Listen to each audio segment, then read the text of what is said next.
Thousands on the streets of the Mexican capital. It's one of the largest pro-democracy demonstrations in years. Today we all come together because we want to defend democracy.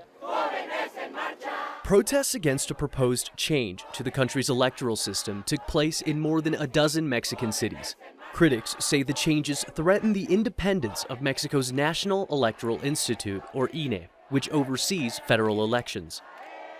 Many people are worried about the path our democracy is taking. We are worried if our country is going to end up as other countries like Venezuela.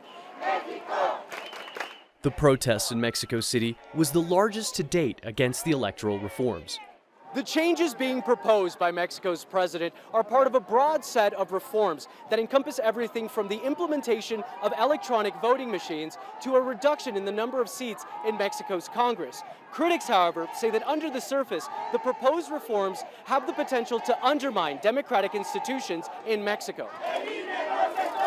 For his part, President Andres Manuel Lopez Obrador says his reform is aimed at reducing election costs and increasing transparency, and says the protests are fueled by his political opponents. People should not be fooled. They should know that this march is a demonstration against our government because of our policies.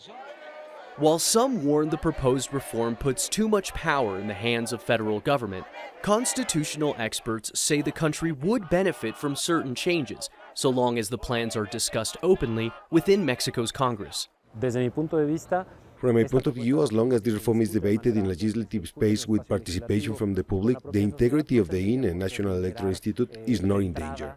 In fact, the INE has been modified in the past, just as life in Mexico has also been modified over time.